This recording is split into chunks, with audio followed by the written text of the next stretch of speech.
Y te invito a que te puedas poner en pie y abras ese libro tan hermoso que tienes entre tus manos, que es la Biblia, en Hechos capítulo 8. Hechos capítulo 8. Vamos a estar leyendo algo muy interesante. Espero que por favor puedas prestar atención a lo que vamos a compartir en esta tarde. Bienvenidos a los que nos están visitando hoy por primera vez. Dios les bendiga, siéntanse como en su casa o aún mejor que en su casa. Estás en un lugar que es santo, no por el lugar, sino por quien está aquí, que es el Señor. Y ahora vas a recibir no una conferencia, escucha esto, no es una conferencia, no es una charla motivacional, no es un tostón como algunos jóvenes podrían decir. Lo que vas a recibir ahora es la palabra del Señor. ¿Cuál es mi recomendación y mi consejo? Presta atención, no te distraigas. Olvídate por un momento de las redes sociales, del móvil, de los problemas, de lo que quiera que sea, y céntrate en la palabra del Señor. Amén. Y dice así la palabra del Señor en Hechos capítulo 8, versículo 9. Pero había un hombre llamado Simón, no confundir con Simón Pedro, ¿vale? Había un hombre llamado Simón, que antes ejercía la magia en aquella ciudad y había engañado a la gente de Samaria, haciéndose pasar por algún grande. A este oían atentamente todos, desde el más pequeño hasta el más grande, diciendo, este es el gran poder de Dios. Y le estaban atentos. ¡Ay, qué rabia! Le estaban atentos a este mago. A los predicadores no nos hacen ni caso. Pero a este hombre le estaban atentos. ¿Quiénes le estaban atentos? Bueno, ahora lo vamos a ver. Dice, porque con sus artes mágicas les había engañado mucho tiempo. Pero cuando creyeron a Felipe, que anunciaba el evangelio del reino de Dios y el nombre de Jesucristo, se bautizaban hombres y mujeres. También creyó Simón mismo, y habiéndose bautizado, estaba siempre con Felipe, y viendo las señales y grandes milagros que se hacían, estaba atónito. Cuando los apóstoles que estaban en Jerusalén oyeron que Samaria había recibido la palabra de Dios, enviaron allá a Pedro y a Juan, los cuales, habiendo venido, oraron por ellos para que recibiesen el Espíritu Santo, porque aún no había descendido sobre ninguno de ellos, sino que solamente habían sido bautizados en el nombre de Jesús. Entonces les imponían las manos y recibían el Espíritu Santo. Cuando vio Simón que por la imposición de las manos de los apóstoles se daba el Espíritu Santo, les ofreció dinero. Qué tremendo, ¿no? Diciendo, dadme también a mí este poder para que cualquiera a quien yo impusiere las manos reciba el Espíritu Santo. Entonces Pedro le dijo, tu dinero perezca contigo, porque has pensado que el don de Dios se obtiene con dinero. Amén. Hasta ahí vamos a leer, te invito a que puedas cerrar tus ojos, vamos a orar. Señor, gracias por tu palabra, gracias mi Dios porque la podemos leer libremente, Señor, sin miedo a persecución, sin miedo a represalia. Oramos en el nombre de Jesucristo, que mientras tu palabra es predicada, Señor, en esta tarde, ocurran los milagros, los prodigios, las señales. Dile algo, porfa. Ocurran los prodigios, señales, milagros. Que tu presencia se haga manifiesta, Señor, en esta tarde en nuestras vidas. Gracias, Señor, por todo lo que estás haciendo y gracias por lo que vas a hacer en el nombre de Jesús. Y solo el que lo cree dice amén y amén. Se puede sentar. La Biblia nos habla de un personaje que se llama Esteban. La iglesia estaba creciendo rápidamente, muy rápidamente. Los apóstoles ya no daban abasto con el trabajo, así que muy sabiamente quieren empezar a delegar el trabajo. No lo pueden abarcar todo ellos, sino que los apóstoles entienden que todos están llamados por Dios y todos pueden ser útiles en Dios. Así que quieren pasar un filtro primeramente y dicen, bueno, aquellas personas, primero que sean llenas del Espíritu Santo, que tengan conocimiento y que tengan buen testimonio. Aquí no tampoco sirve cualquiera. Mientras tenga esas tres cualidades puede servir. Y escogen a varios diáconos, que es lo que se conoce, varios diáconos. Entre ellos había un tal Esteban. Cuando Esteban empieza a servir como diácono, Él empieza a predicar la palabra del Señor, a servir a todo el mundo, y la Biblia dice que empieza a ocurrir milagros a través de este hombre. Empiezan a suceder cosas milagrosas, y como era de esperar, los religiosos se alborotan. Los religiosos enseguida se vienen en contra de Esteban, y esta vez se pasan bastante de la raya los religiosos, porque no solamente quieren meterle preso, no solamente quieren exhortarlo, sino que la Biblia dice que lo apedrean y lo matan. Muy valientemente Esteban, qué bueno es saber la historia, muy valientemente Esteban dice que les comparte el Evangelio, les comparte acerca de Jesús a estos hombres, y siendo apedreado oró similar a Jesús en la cruz cuando dijo: Señor, perdónales porque no saben lo que hacen. Esteban muere. En esa muerte, en los religiosos, ahí estaba un hombre llamado Saulo de Tarso, Pablo, que en un futuro se iba a convertir en uno de los más grandes apóstoles que ha existido nunca. Y ahí estaba consintiendo en la muerte de Esteban. Debido a esta muerte, los religiosos parece que se crecieron, parece que dijeron: bueno, por fin vamos a acabar con esta gente, con esta lacra, por fin vamos a acabar con esta secta nueva que ha nacido del cristianismo, así que vamos a empezar una cacería contra todos ellos. Ya todos han presenciado cómo hemos matado a Esteban, ahora vamos a empezar uno por uno a matar a todos. Y empieza una cacería contra los cristianos, y como la Biblia dice que el avisado ve el mal y se esconde, la Biblia nos enseña que todos huyeron. Todos se tuvieron que ir de Jerusalén, todos menos los apóstoles. Pero todas aquellas miles de personas que habían creído en esas semanas o en esos meses, habían tenido que huir. Y huyeron a ciudades como pudiera ser Judea y pudiera ser Samaria. Todo tiene un porqué. Ya también lo hemos estado viendo en el estudio que estamos haciendo del libro de los Hechos los miércoles. Todo tiene un porqué. Y entonces todos los discípulos huyen, ya sea a la ciudad de Judea o a la ciudad de Samaria. Había otro diácono que todavía no había sido muy conocido, que se llama Felipe. Felipe es uno de los que tiene que huir a Samaria, a la ciudad de los samaritanos. Los samaritanos y los judíos nunca se han llevado bien. Se tenían como cierto repelús, ¿verdad? No tenían buen trato. Recuerda cuando Jesús se acercó a una mujer samaritana, le dice: ¿qué haces tú hablando conmigo? Si sabes que los judíos y los samaritanos no se llevan entre sí. Y de repente Felipe está en Samaria porque ha tenido que huir, pero él no se esconde allí. Él no dice: bueno, ya estoy aquí, déjame pasar por un perfil bajo, déjame no llamar la atención, no vaya a ser que hasta aquí me vayan a encontrar. No. La Biblia dice que Felipe se pone a predicar del nombre de Jesucristo ahí en Samaria. Empieza a predicar de una manera poderosa y de una manera que la Biblia nos enseña que cientos y miles de personas se empiezan a entregar al Señor. La Biblia nos cuenta en esos capítulos de Hechos cómo ocurre uno de los mayores avivamientos jamás contados. Prácticamente toda Samaria se entrega al Señor. Y en medio de esa predicación, bueno, déjame leerte un versículo, ahí en Hechos capítulo 8, versículo 6, dice: y la gente unánime escuchaba atentamente las cosas que decía Felipe, oyendo y viendo las señales que hacía, porque de muchos que tenían espíritus inmundos salían estos dando grandes voces, y muchos paralíticos y cojos eran sanados. Era tanta gente la que se estaba entregando al Señor, era tal alboroto que se estaba formando en Samaria, que esta noticia llegó hasta Jerusalén. No me digas cómo. En aquel entonces no había teléfono, sobra decirlo, no había la tecnología que tenemos ahora, pero resulta que en Jerusalén los apóstoles se enteran de lo que está sucediendo en Samaria.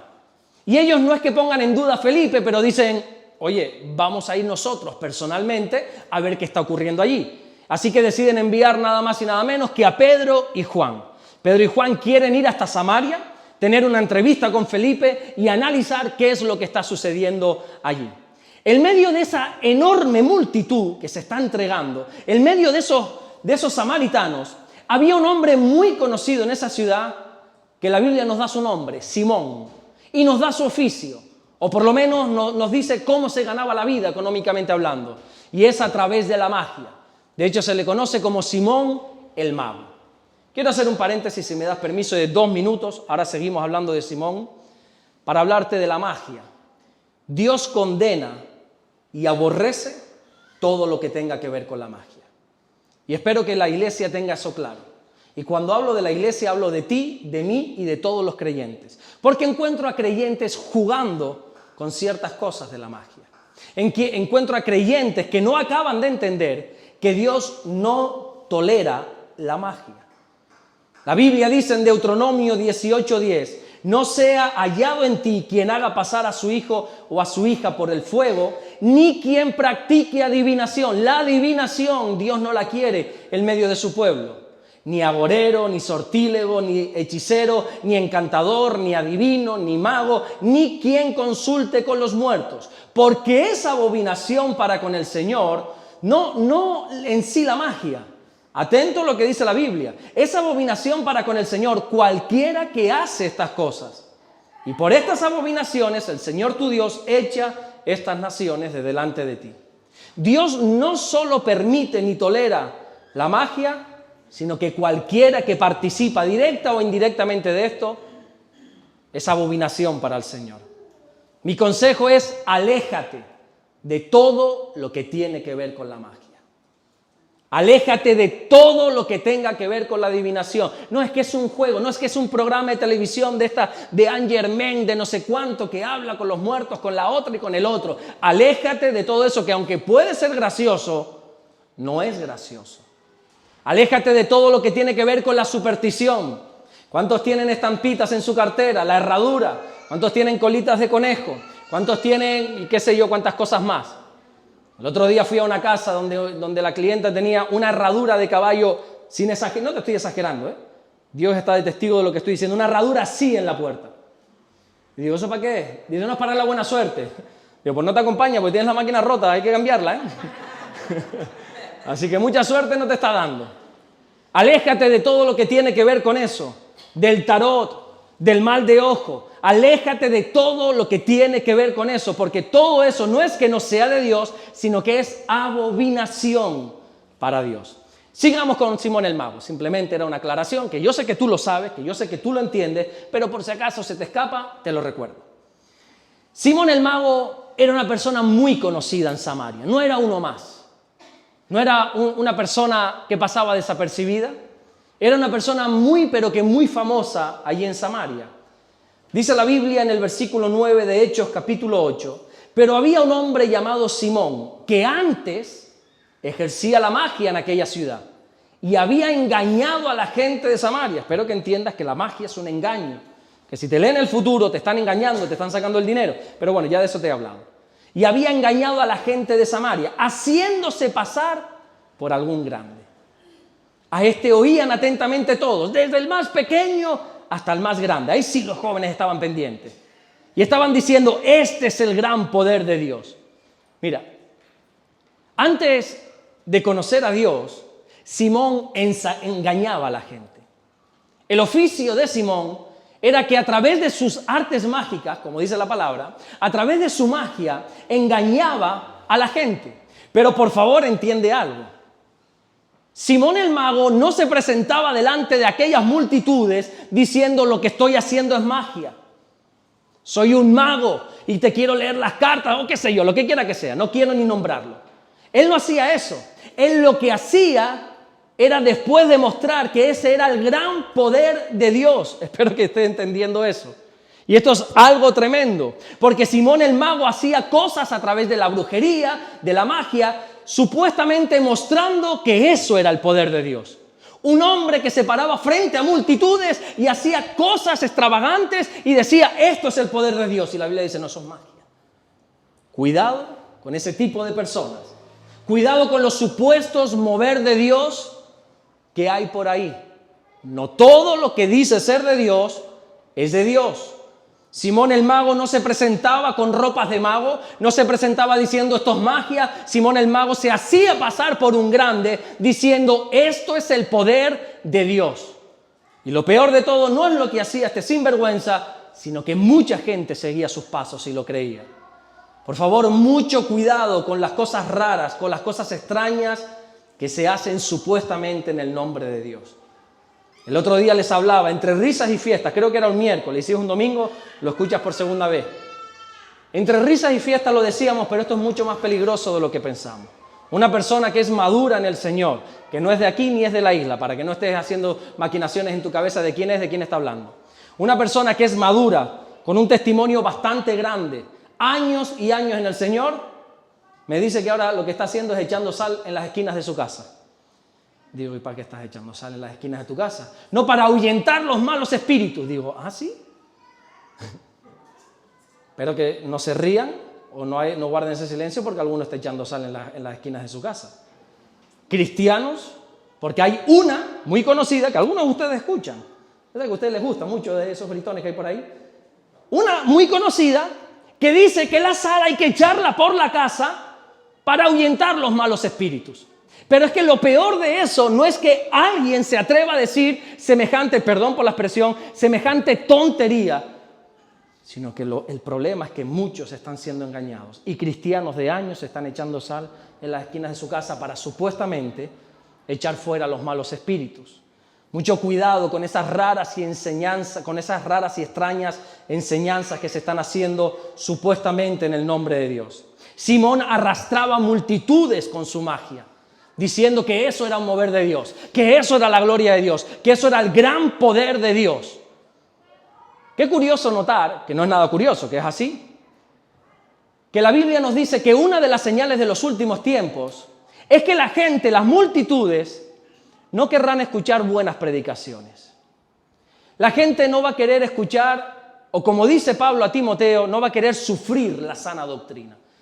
Es muy interesante esa palabra que usa Pablo, sufrir la sana doctrina, porque la sana doctrina se sufre. No es algo que se te diga, ay, qué bueno, ay, qué maravilloso, como eso que se predica por ahí, que Dios te abre las puertas de los cielos, Dios te va a bendecir, Dios te va a prosperar. ¿A quién no le gusta eso? A todo el mundo. Pero la sana doctrina, la verdadera doctrina, se sufre. Y dice que una de las señales de los últimos tiempos es que la gente no va a querer escuchar sana doctrina, sino que se van a amontonar en lugares donde va a haber muchos falsos maestros, falsos predicadores, para enseñar simplemente cosas vanas, cosas de vanidades. Pablo le dice a Timoteo en la segunda carta, capítulo 4, versículo 3, porque vendrá tiempo cuando no sufrirán la sana doctrina, sino que teniendo comezón de oír, se amontonarán maestros conforme a sus propias concupiscencias. Pero algo sucede con Simón el Mago. Algo sucede con este hombre que engañaba a las multitudes. Cuando escucha predicar de Jesús de la boca de Felipe, él decidió entregar su vida al Señor. Porque para Dios no hay nada imposible. Dice la Biblia en el versículo 13 de Hechos, capítulo 8, también creyó Simón mismo. Y habiéndose bautizado, estaba siempre con Felipe y viendo las señales y grandes milagros que se hacían, estaba atónito. Miren esto que hermoso, por favor. No solo Simón el Mago, vamos a quitarle ya lo de mago, no solo este hombre llamado Simón decide creer en Jesús, sino que da un paso más allá, no se queda ahí estancado como algunos, decide ir un paso más allá y dice, quiero bautizarme.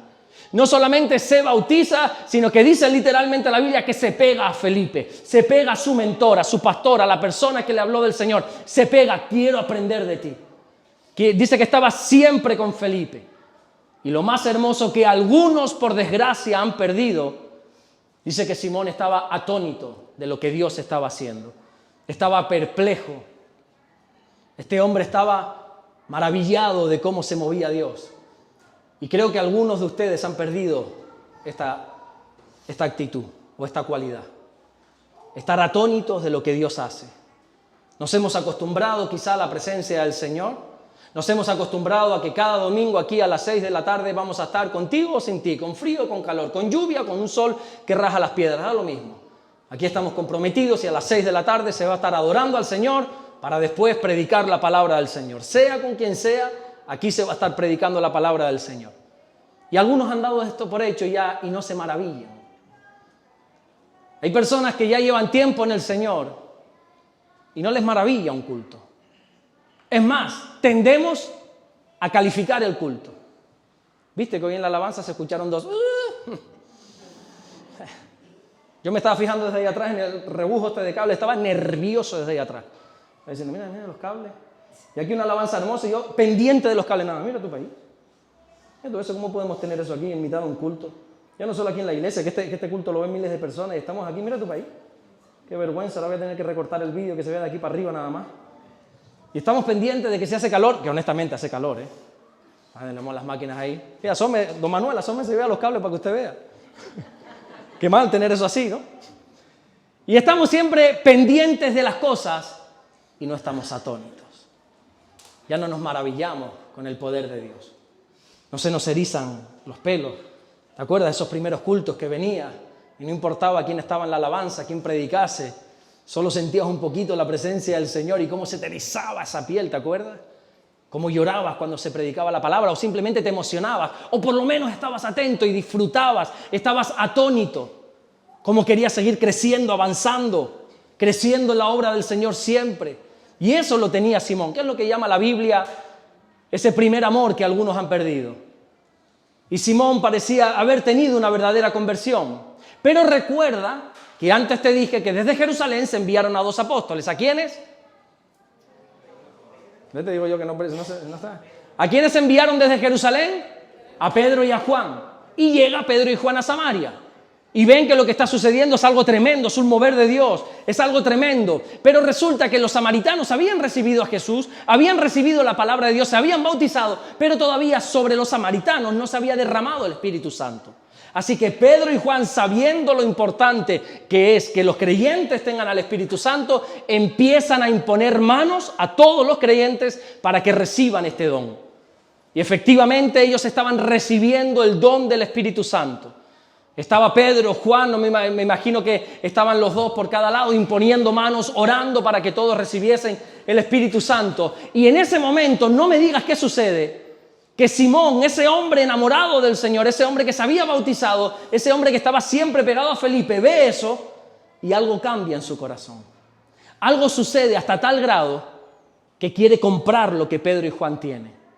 Dice el versículo 18, cuando vio Simón que por la imposición de las manos de los apóstoles se daba el Espíritu Santo, les ofreció dinero, diciendo, dadme también a mí este poder para que cualquiera a quien yo impusiere las manos reciba el Espíritu Santo. Y yo siempre me he preguntado, ¿por qué hizo eso? ¿Por qué un hombre que se ha entregado al Señor, que se ha bautizado, que ha decidido caminar juntamente con Jesús, quiere volver al mismo lugar de donde Dios lo sacó?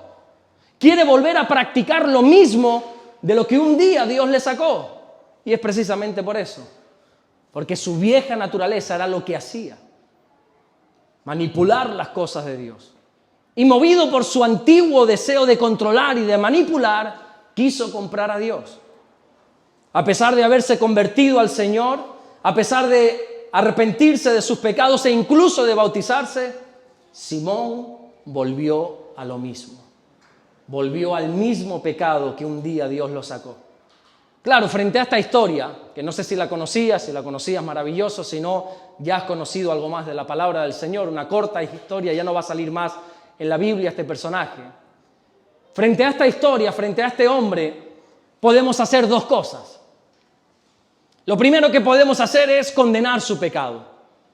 Hablar de Simón el Mago como un pecador, como un sinvergüenza, como alguien que quiso controlar el mover de Dios. Podríamos señalarle, juzgarle y podríamos hacer lo que muchos hacen dentro del ámbito cristiano, que es pisar la cabeza del que cae. Echarlo de aquí, manchar su testimonio y no queremos saber más de ti. ¿Podríamos hacer eso con Simón? Bien se podría. De hecho se ha hecho. Podríamos condenarle, señalarle, decirle, eres un bandido, mira lo que has hecho, querías comprar esto no es así, sinvergüenza, nunca fuiste de nosotros, es que no sé cuánto, y decirle 1001 cosas que tú sabes, se lo podríamos decir. O por el contrario, y yo ya me voy más por esta línea, podríamos ser humildes y vernos reflejados en él y trabajar para no volver al mismo pecado del cual un día Dios nos sacó. Porque seamos honestos, no levantes la mano si no quieres, porque a libertad te ha llamado al Señor. Pero ¿cuántos como Simón han vuelto a pecar después de haberse arrepentido? ¿Cuántos como este hombre, como Simón, lógicamente, y espero que no haya sido de la magia, pero si te ha sacado de la magia también? ¿Cuántos como Simón, después de haberse entregado al Señor, siguen luchando con hábitos de la vieja naturaleza? Entonces yo te hago una pregunta. ¿Por qué a pesar de habernos arrepentido, y hablamos de un verdadero arrepentimiento, porque espero que nosotros a estas alturas ya hayamos tenido un verdadero arrepentimiento, ¿por qué a pesar de arrepentirnos podemos volver a lo mismo? Te voy a contar una historia y lo vas a entender mejor. No te salgas de la predicación. Durante la pandemia, hace ya 3 o 4 años, en ese tiempo que nos encerraron en las casas, ¿se recuerdan? Donde ya no nos podíamos congregar, donde ya no teníamos un lugar físico y donde tuvimos que aprender a buscar del Señor en casa. Y algunos por primera vez pudieron abrir sus Biblias. No tenían un pastor, un hombre, una mujer que le dijeran esto es así o así. Se tuvieron que sacar las castañas del fuego por sí mismos. En aquel tiempo salió el caso de una adolescente de 12 años que se llama Elma Martínez Gascón. Aquí le he puesto una foto. Algunos la recordarán porque esta noticia se hizo eco todos los medios de comunicación. Quizá no la asocias con la foto, pero es esta niña, una muchachita de 12 años, que en aquel tiempo de pandemia se puso malita. Empieza a tener fiebre. Lógicamente, sus padres enseguida la llevaron al centro de salud, allí en Valencia. Al centro de salud no, directamente la llevaron al hospital. Ella era de Valencia. Y cuando llegaron allí con su hija Elma de 12 años, los médicos de lejos estaban sobrepasados de trabajo, con poco material. Le dijeron, bueno, ¿y qué tiene la niña? No, es que tiene fiebre. Y le dijeron, ya sabes lo que tiene, porque parece ser que en aquel entonces solo había COVID, no había otra cosa. ¿Cuáles son los síntomas? No, tiene un malestar, está como decaída, le duele el cuerpo, tiene fiebre. Pero mira, reposo, no la saques de casa, por favor, que esté en cuarentena y dale paracetamol, le dice. Ah, vale. Los padres, obedientes a los médicos, le empiezan a dar paracetamol a esa niña. Esa niña al día siguiente, gracias a Dios, amanece mejor, sin fiebre. Qué bueno, todo apunta a que los médicos tenían razón. Por si acaso le siguen dando paracetamol para que la fiebre no vuelva a brotar, pero por la tarde vuelve a brotar la fiebre. Deciden esperar un poco más, pero al día siguiente esa niña está ardiendo literalmente en fiebre. Y la vuelven a llevar al médico por segunda vez. Y los médicos cuando la ven entrar le dicen, ¿qué tiene? No, es que la fiebre la ha subido. Y dice, ya, es que son los síntomas. Dale paracetamol, cuarentena, que no tenga contacto con la gente y hay que esperar. Ok, se la llevaron a casa, le dieron paracetamol, es cierto que la fiebre bajó, pero al día siguiente Elma amanece muerta en su cama, una niña de 12 años. Cuando esta niña está muerta y se la llevan al médico, al forense, se dan cuenta que esta niña en ningún caso tenía COVID. Esta niña tenía una apendicitis tan aguda que el apéndice le reventó y le creó una peritonitis y la mató. Esto es una historia real, no te estoy contando nada extraño. El tema es que la sanaron de la fiebre, es verdad que le habían bajado la fiebre, pero no le sanaron lo que producía la fiebre. Y tú dirás, bueno, ¿y a qué viene esta historia? No cuadra mucho. ¿Por qué me cuentas esta historia de Elma? Porque a veces con el pecado sucede lo mismo. Pecamos, acudimos al médico de los médicos, que es el Señor, nos arrepentimos y el Señor nos da, permíteme esa ilustración, espero que lo entiendas por el buen camino, y el Señor nos da ese paracetamol para que los síntomas desaparezcan. Vamos delante del Señor, nos arrepentimos y ¿cuántos dicen gloria a Dios, que Dios nos perdona de todo pecado? Vamos a Él, solo 2 o 3 dicen gloria a Dios, maravilloso, los que han recibido perdón de pecados, parece, vamos a Dios, pedimos perdón, nos arrepentimos y Dios nos perdona. Pero por alguna razón, no me digas por qué, a los pocos días volvemos a lo mismo. A los pocos días la fiebre vuelve a brotar. ¿Cómo es posible si me he arrepentido? Y Dios me ha perdonado, soy consciente de que Dios me ha perdonado. ¿Cómo es posible que en pocos días o en pocas semanas vuelva a pecar en lo mismo?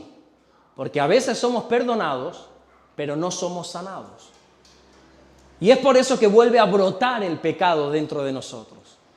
Quiero que entiendas o que recuerdes más bien que cada vez que uno se arrepiente, cada vez que tú pides perdón, Dios te perdona.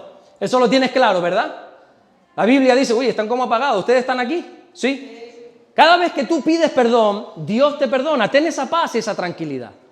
Dice la Biblia en Hechos capítulo 2, versículo 38, que Pedro predicó, Pedro les dijo, arrepentíos y bautícese cada uno de vosotros en el nombre de Jesucristo para perdón de pecados y recibiréis el don del Espíritu Santo. Esta predicación es la primera predicación cristiana que se predicó. Allí en el Pentecostés, donde el Señor sella su iglesia por primera vez con el Espíritu Santo y arrancan, por así decirlo de alguna manera, arrancan los motores de la iglesia, reciben el poder de Dios. Dice la Biblia que Pedro se pone en pie, toma autoridad con todos esos hermanos y empieza a predicar el Evangelio por primera vez. Y este es el mensaje que predicó Pedro. Lo más básico, lo primero que todo cristiano tiene que saber es que si pides perdón, tus pecados serán perdonados. Si te arrepientes, tus pecados serán perdonados. Y no solamente eso, mira qué bueno es el Señor. Dios no solamente nos perdona, sino que metafóricamente, simbólicamente, Dios coge nuestros pecados y ¿cómo termina ese versículo? Y dice la Biblia que Dios los tira en lo profundo de la mar. Se olvida de que alguna vez tú pecaste en ese área. El profeta Miqueas dijo en el capítulo 7, versículo 19, Él volverá, miren qué hermoso, por favor, deleítense, quédense atónitos con estas palabras. Él volverá a tener misericordia de nosotros, sepultará nuestras iniquidades y echará en lo profundo del mar todos nuestros pecados. Déjeme explicarte de la manera más sencilla que esta clase podríamos, o esta predicación podríamos darla aquí o aquí detrás en la sala de los niños. El arrepentimiento, yo he puesto ahí un árbol, es arrancar el fruto que está mal y hacerlo desaparecer para siempre. Perdonen, este es mi Photoshop, no doy para más, no pidas más. He puesto ahí una bola negra como si fuera un fruto malo. Esta es nuestra vida, ¿verdad? Que tenemos el fruto del Espíritu, ¿verdad? La fe, la mansedumbre, la bondad, la templanza, todo lo que el Espíritu da. Pero de vez en cuando pecamos, damos un fruto malo, ¿verdad? ¿O soy yo solo? ¿Cuántos pecan aquí? Pues te interesa entonces escuchar eso si eres pecador. Y tenemos un fruto malo. ¿Qué hacemos con eso? Nos arrepentimos. El arrepentimiento es arrancar el fruto que está mal y Dios lo coge y simbólicamente, metafóricamente lo hace desaparecer, lo borra por completo. No lo tapa como se hacía en el Antiguo Testamento, lo elimina por completo, lo tira a lo profundo de la mar. Qué maravilloso es eso, ¿verdad? Entonces, si esto es así, ¿por qué volvemos a caer en lo mismo? ¿Por qué como Simón el Mago podemos volver nuevamente a caer en lo mismo? Bueno, y he puesto aquí otra ilustración, ponlo otra vez. Porque hemos quitado el fruto, el pecado, el fruto que está mal. Exactamente. Pero no hemos tratado con la raíz, porque la raíz es lo que produce esto. Gloria a Dios que sabemos el camino para arrancar el fruto. Si has pecado, abogado tienes para con el Padre, a Jesucristo el justo. Vas, te arrepientes y Dios lo elimina. Pero si no trabajas con esto, tarde o temprano vas a volver a pecar. No, ya me arrepentí, ya lloré, ya clamé, qué bueno que sabes el camino.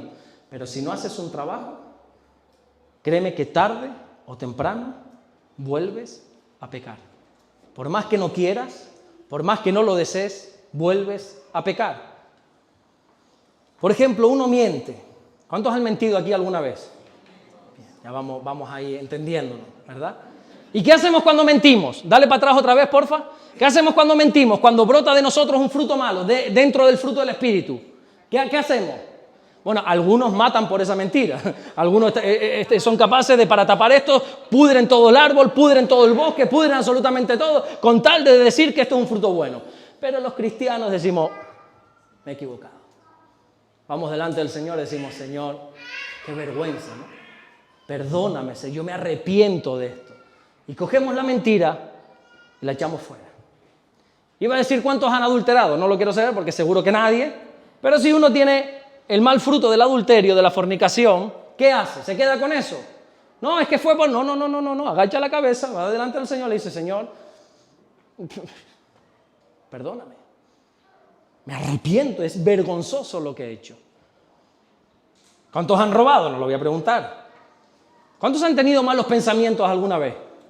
¿Verdad? Uy, a mí conduciendo, no me digas por qué, yo soy atacado, ¿verdad? Esas personas que tú dices, que te quiten el carnet ya. Y me viene cada mal pensamiento por la cabeza. ¿Qué hacemos con ese fruto del mal pensamiento? Uno pide perdón y se tiene que arrepentir.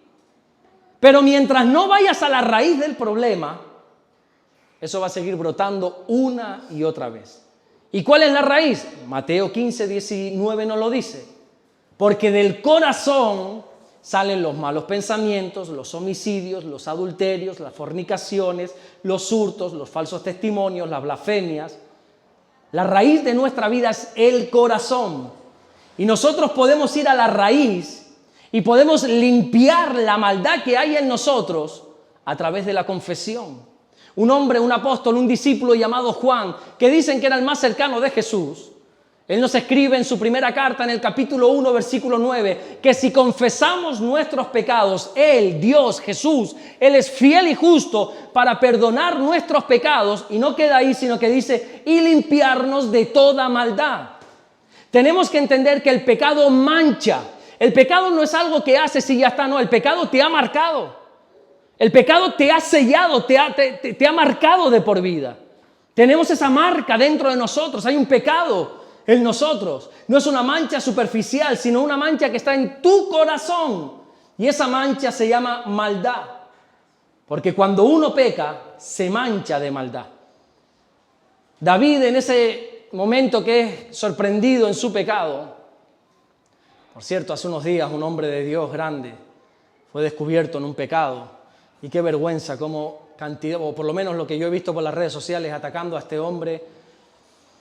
Yo no defiendo ni mucho menos que nadie caiga en pecado. Yo no soy quien para defender ni para condenar. Pero yo creo que la iglesia estamos para darnos la mano y para ayudarnos. Porque si tú te crees justo, entonces coge la piedra y tírala. Yo, como no lo soy, no me queda otra que guardar silencio y orar por esa persona. Cuando uno peca se mancha de maldad, y ahí está el rey David cuando es sorprendido en ese pecado tan vergonzoso que le va a arruinar la vida de por vida.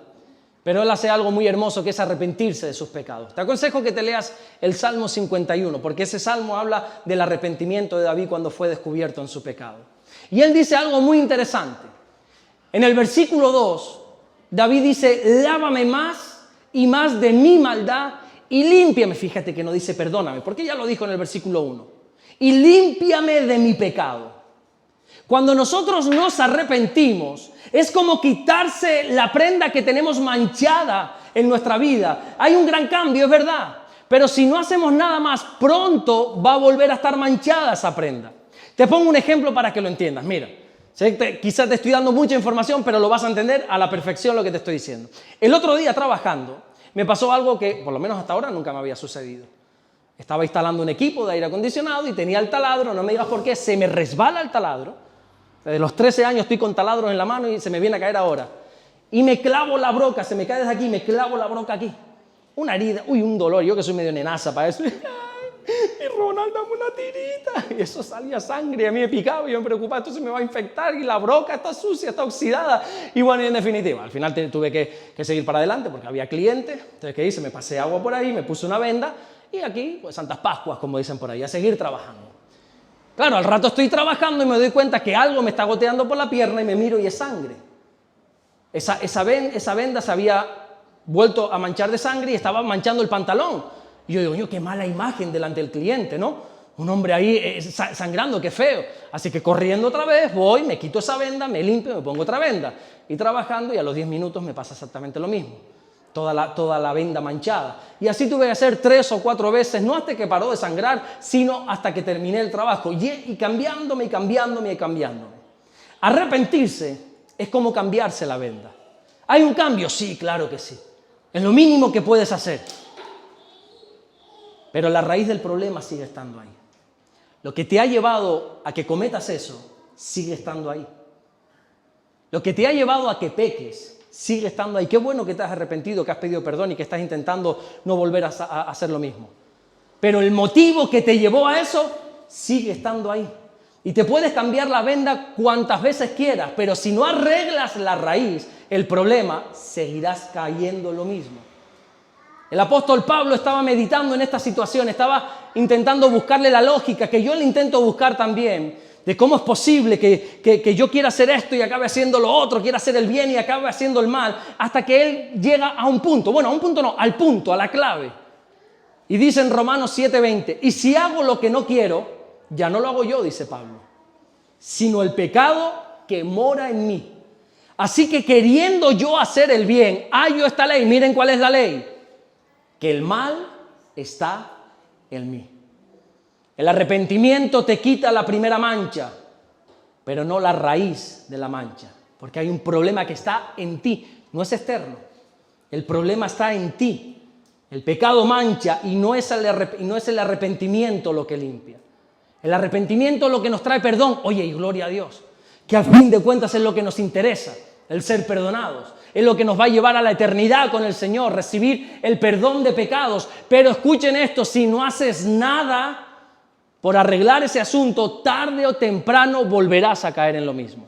Esas personas que han engañado, que han mentido, que han adulterado, que han fornicado, que han blasfemado, pon el pecado que quieras. Si solo te has arrepentido, qué bueno que te has arrepentido, pero hay algo más que tienes que hacer, porque si no, volverás a lo mismo. Porque de la misma manera que algo te llevó a cometer ese pecado, si no has trabajado con esa raíz, volverás a dar ese fruto. Déjame leerte de nuevo 1 de Juan 1:9. Si confesamos nuestros pecados, Él es fiel y justo, no solo para perdonar nuestros pecados, sino para limpiarnos de toda maldad. Es la confesión de tus pecados. Confesar, hablar con el Señor. Confesar, damos por hecho que no es delante de un hombre, ¿verdad? A mí de pequeñito me enseñaron que para confesarme de mis pecados tenía que ir a un hombre, arrodillarme, decirle aquello que no me acuerdo cómo era aquello. ¿Cómo era, Alberto? Ave María Purísima, sin pecado concebido, el Señor es contigo, algo así, no me acuerdo cómo era. Y ahí tenías que decirle todos esos pecados, ¿verdad? Hasta que yo vengo aquí a la Biblia y me doy cuenta que solo Él es fiel y justo para perdonar mis pecados. Que no tengo que ir frente a un hombre. Oye, que el hombre está haciendo lo que puede. Yo no me estoy metiendo ni con el hombre ni con la creencia de ese hombre, porque el hombre por lo menos está haciendo lo que puede, creyendo que está en lo correcto, está intentando traer alivio al pueblo. Pero cuando yo llego a la Biblia y estoy atónito como ese hombre que hemos estudiado, me doy cuenta que solo Él es fiel y justo, no solamente para perdonarme, sino que también es fiel y justo para limpiarme de toda maldad. Te voy a explicar este asunto, mira, de la manera más sencilla que sé. Intento que salgas de aquí sin dudas. Intento que salgas de aquí entendiendo la palabra del Señor. Te lo voy a decir lo más sencillo, mira. Yo sé que lo sabes, pero por si acaso hay gente que no, lo vamos a recordar. La Biblia nos enseña que nosotros hemos nacido con la mancha del pecado. Lo hemos heredado de nuestro bisabuelo, tatarabuelo Adán. Dale las gracias a Adán cuando lo veas en el cielo. De que por herencia no nos dejó un piso, sino que nos dejó el pecado que mora en nosotros. Él pecó y por cuanto todos pecaron, pues nosotros también nacimos con esa tendencia. De hecho, tú lo sabes en los niños. A los niños hay que enseñarles a pecar. ¿Qué hay que enseñarles a los niños? A hacer las cosas bien, porque ya traen de serie el mentir, el engañar, el hacer la ruindad, el esconderse. Eso lo traen de serie porque vienen sellados con eso, que es lo que la Biblia llama la naturaleza del pecado, la naturaleza pecaminosa. Y dentro de nosotros está esa naturaleza, ese viejo hombre o esa vieja naturaleza, y una nueva naturaleza que Dios nos da cuando nos entregamos a Él. Por una parte, esto no voy a tardar mucho aquí porque esto es lo que tú vives cada día de tu vida. Por una parte está ese nuevo hombre, esa nueva mujer que hay dentro de ti, que es lo que te lleva a que estés esta tarde aquí. Es lo que te ha impulsado, es ese deseo que tú tienes de orar, ¿verdad? ¿Cuántos tienen deseos de orar? Bueno, eso no viene de ti, viene de esa nueva naturaleza que Dios ha puesto. El Espíritu siempre está dispuesto. Es cuando dice, quiero leer la Biblia, hoy sí voy a leer. Hoy sí le voy a hacer caso al pastor y voy a leer. No como el año pasado que no cogí la Biblia ningún día. Hoy sí voy a leer. Ese deseo que tú tienes de acercarte a Dios, ese deseo que tú tienes de vivir en santidad, proviene de esa nueva naturaleza. Pero después todos tenemos otra naturaleza, oye, que nos da una pereza venir a la iglesia. Nos da una pereza leer la Biblia. ¿A cuántos a veces le da pereza? No levanten la mano. Nos da una pereza orar. Es tan débil la carne, ¿verdad? El espíritu dispuesto. La intención está por lo menos. Hoy le mandaba un vídeo al pastor. Digo, Manolo, mira, cantando una de tus canciones, no me acuerdo cuál era. Y es verdad que justo cuando grabé, pues bueno, la alabanza hizo lo que pudo. Me dice, bueno, por lo menos lo intentan. Me dice, por lo menos lo intentan. Digo, sí, por lo menos lo intentamos. Por lo menos la intención está, pero la vieja naturaleza es lo que te dice, hoy vas a ir al culto. Sabes el calor que hace. Y sabes que las máquinas no enfrían bien. Ahí están, se hace lo que se puede. Y en serio vas a ir, qué calor. Ya después la ves por internet. Oye, ya horas en casa. No levanten la mano, pero ¿cuántos se acostaron anoche sin orar? ¿Cuántos se acostaron anoche sin leer la Biblia? El deseo estaba, La intención por lo menos estaba. Hoy sí me voy a leer la Biblia. ¿Cuántos empezaron en el 2024 diciendo este es el año, este año me voy a leer la Biblia completo? Y estamos ya a las puertas de octubre y no has leído ni Génesis todavía. Este año sí me voy a poner las pilas para orar. Voy a ser un hombre de oración, voy a ser una mujer de oración. Y ya no oras ni por los alimentos. Entonces, hay esa lucha dentro de nosotros, que todos tenemos, ¿verdad? Y cada una de esas personas, cada una de esas dos naturalezas, tienen deseos, tienen gustos totalmente diferentes. Y de ahí provienen esas luchas de querer hacer algo y acabas haciendo lo contrario. ¿Cuántos han tenido deseo de venir un domingo al culto y ya tienen la ropa planchada, ya tienen todo bien diseñado, quieren ir, pero algo sucede que al final no vienen? Ahí el sábado por la tarde estás hablando con tu esposo, con tu esposa, con tus padres, con tus hijos. Y dices, mañana vamos al culto. ¿En serio? No me lo creo. Me lo has dicho tantas veces que ya no me lo creo. Mañana vamos al culto. Pero esa noche alguien te llama.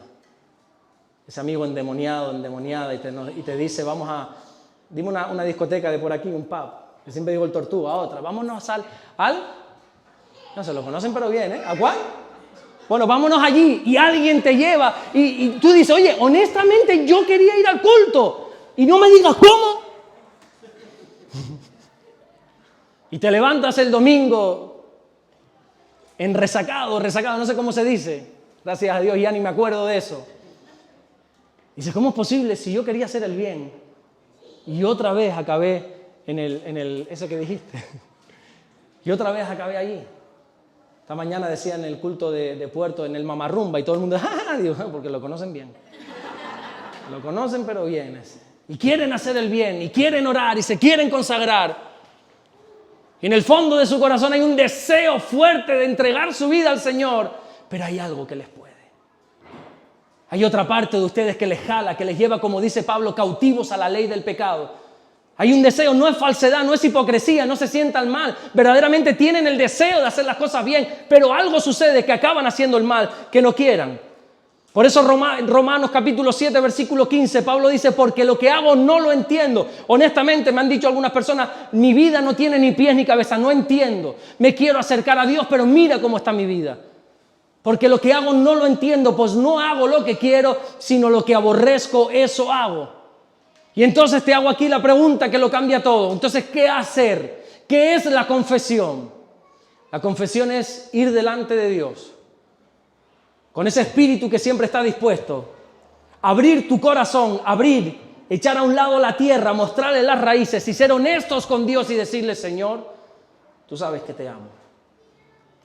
Tú sabes que yo quiero hacer las cosas bien, pero mira cómo está mi corazón. No simplemente es pedir perdón, sino desnudarte delante de Dios.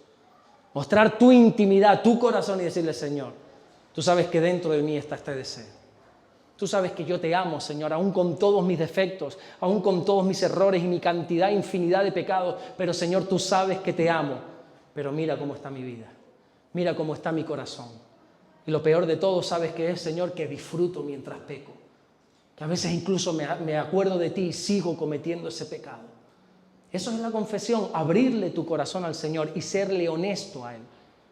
Y dejar que el Señor pueda entrar en las raíces, en lo profundo, no en lo superficial que es el arrepentimiento. Nosotros cuando nos entregamos a Cristo somos una nueva criatura, dice la Biblia. En 2 Corintios 5:17, de modo que si alguno está en Cristo, nueva criatura es. Y entonces en ese momento que somos una nueva criatura, vamos a hacernos esta pregunta. ¿Qué pasa entonces con la vieja naturaleza? Porque si la Biblia dice, Damaris me hacía reflexionar esta semana hablándome de esto, a través de esa conversación con Damaris surgió esta palabra. Si la Biblia dice que soy una nueva criatura, ¿por qué sigo cayendo en lo mismo? ¿Dios es mentiroso? ¿Será que Dios no tiene tanto poder como dice? ¿Qué pasa con la antigua manera de vivir? La Biblia enseña en Romanos 6:6, sabiendo esto, Pablo sabía, espero que tú lo sepas también hoy cuando salgas de aquí, sabiendo esto, que nuestro viejo hombre fue crucificado juntamente con él, juntamente con Jesús, para que el cuerpo del pecado sea destruido, a fin de que no sirvamos más al pecado. Nuestra vieja naturaleza ha de estar y está crucificada juntamente con Jesús. Ahora quiero que entiendas esto. Pablo le está hablando concretamente a los romanos, gente que conocía de crucifixión. De hecho, quien llevaron a cabo la crucifixión fueron los romanos. Él está hablando a gente que sabe lo que es mirar a una persona crucificada. ¿Saben lo que le pasa a un crucificado? Un crucificado no moría como moría Jesús en cuestión de horas.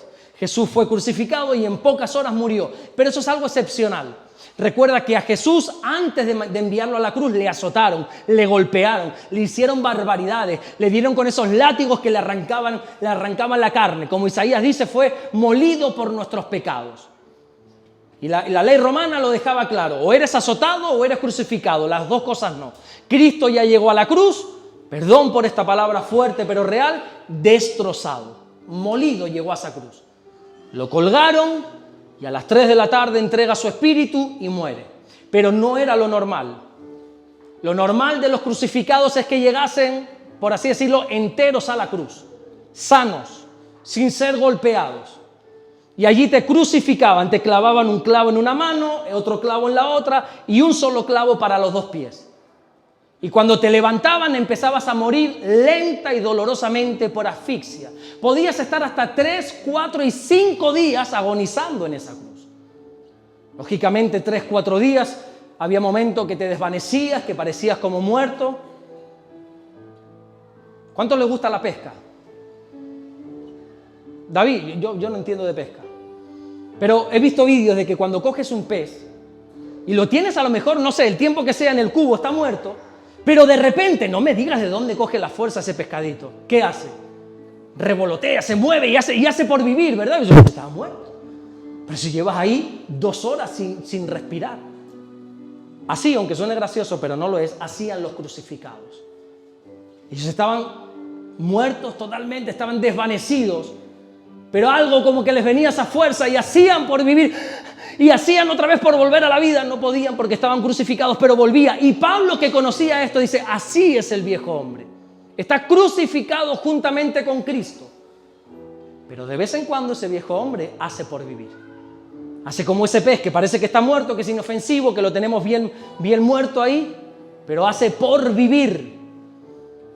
Así hace de vez en cuando nuestra vieja naturaleza. Quiere volver a resurgir por medio del pecado. ¿Qué es lo que le pasó a Simón el Mago? Cuando vio eso, cuando vio que los apóstoles imponían las manos y recibían el Espíritu Santo, algo brotó en él. Esa vieja naturaleza brotó en él, quiso volver a nacer y dice: yo quiero eso, yo quiero eso. Y es ahí cuando tenemos que confesar a Dios y recordar esa palabra: si confesamos nuestros pecados, Él es fiel y justo para perdonarnos y para limpiarnos de toda maldad. En ese momento que te venga nuevamente el deseo, ve corriendo a Dios, ábrele tu corazón y explícale. Pero ¿sabes lo que pasa? Y esto lo sabes tú también, tan bien como yo. Tú te lo sabes de memoria tú. En ese momento, cuando no me digas por qué has vuelto a lo mismo, empieza a haber como un debate dentro de ti, que a veces yo digo: yo estaré loco. Y empiezo a dialogar, ¿verdad? ¿Qué he hecho? ¡Qué vergüenza! Pero tengo que guardar una compostura, ¿verdad? Frente a la iglesia, frente a mi mujer, frente a la gente. Entonces el viejo hombre me empieza a decir: no pasa nada, pues es un pecado, eso al final todos lo hacen. No te preocupes, ya mañana te pones en serio. Ahora sí, ya mañana empiezas. Ya, ahora sí, no te preocupes, tú puedes con esto. Está mal lo que has hecho, vale, pero ya mañana, ya mira, ahora se está acabando el año, ahora el 2025 es tu año. Levanta tus manos que yo profetizo: el 2025 es tu año. Alguno quería levantar ya la mano. Y empezamos a dialogar con nosotros mismos y no confesamos porque nos autoconvencemos que eso tú puedes con ese pecado, tú puedes, tranquilo que tú puedes dejar ese adulterio, tranquilo que tú puedes dejar esas malas miradas, tranquilo que tú puedes dejar ese vicio, tranquilo que tú puedes dejar esas malas palabras, tranquilo, tú puedes, eso al final, eso es cuestión de práctica, tranquilo.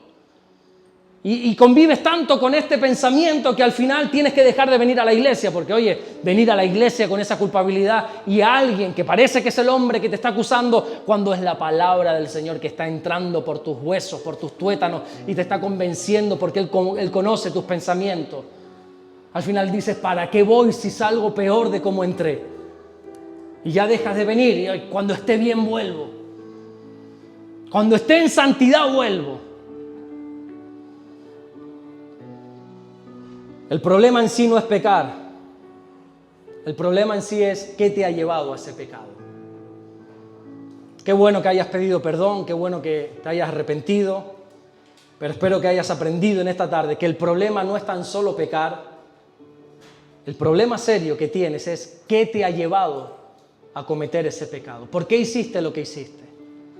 Claro, delante de las personas podemos justificarnos y podemos decir, y si te quieren perdonar, qué bueno, que te perdonen. Pero si no haces nada por evitarlo, pronto lo volverás a hacer. ¿Qué te ha llevado a pecar? El arrepentimiento es decir, Señor, perdóname por lo que he hecho. Uy, qué mal, perdóname, yo me arrepiento. Señor, perdóname. La confesión es decir, Señor, perdóname. Pero limpia mi corazón. Crea en mí, oh Dios, un corazón limpio, un corazón nuevo. Señor, mira cómo está mi corazón. Mira cómo está mi interior, Señor. Yo reconozco delante de ti mis rebeliones. No te oculto mis iniquidades, Señor. Delante de los hombres no les pienso decir ni mu, pero delante de ti, Señor, mira cómo está mi vida. Yo lo reconozco, Señor. La Biblia dice en Salmo 32:5, mi pecado te declaré y no encubrí mi iniquidad. Dije, confesaré mis transgresiones al Señor y tú perdonaste la maldad de mi pecado. David no solamente se arrepintió de su pecado, sino que confesó su iniquidad. Yo creo que a todos, de alguna u otra manera, si has prestado el mínimo de atención, probablemente Dios te haya hablado. Y te esté mostrando por qué, a pesar de que amas a Dios, por qué a pesar de que tienes buenos deseos para con Dios, sigues cayendo lo mismo. Porque te estás arrepintiendo y ese es el camino. Pero ábrele tu corazón al Señor. Confiesa tus pecados delante de Él. Porque el que se arrepiente obtiene perdón, pero el que confiesa sus pecados, dice la Biblia, alcanzará misericordia. Proverbios 28:3, el que encubre sus pecados no prosperará, mas el que los confiesa, por lo tanto se aparta, alcanzará misericordia. Lo que necesitas no es solamente recibir el perdón de los pecados. Lo que necesitas en esta noche es que Dios pueda limpiar tu corazón. ¿Por qué no cierras tus ojos? Ahí un momentito sentado donde estás. Y si Dios te ha hablado en esta tarde, qué bueno sería que puedas abrir tu corazón delante de Él y que empieces a confesarle tus pecados a Dios.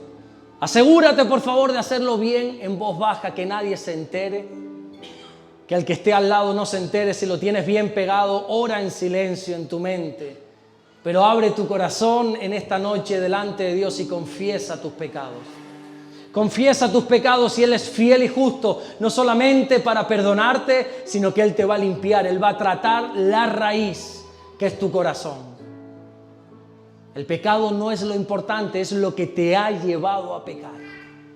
Ábrele tu corazón en esta noche al Señor y habla con Él. Habla en esta intimidad que tenemos aquí ahora con el Señor. Sé honesto delante de Dios. Sal de toda religiosidad y aprende a ser sincero. Aprende a ser sincera en esta tarde delante de Dios. Exprésale verdaderamente cómo te sientes. Expresa verdaderamente lo que te está pasando, lo que le estás ocultando a las personas. Ábrele tu corazón a Dios y cuéntale. Confesar lo que hay dentro de nosotros para que no solamente nos perdone, sino que Dios pueda tratar con lo más profundo de nuestro ser. Vamos a tomarnos unos minutos para hablar con el Señor ahí en la intimidad. Gracias, Señor. Señor, en esta hora, mi Dios, nos presentamos delante de ti.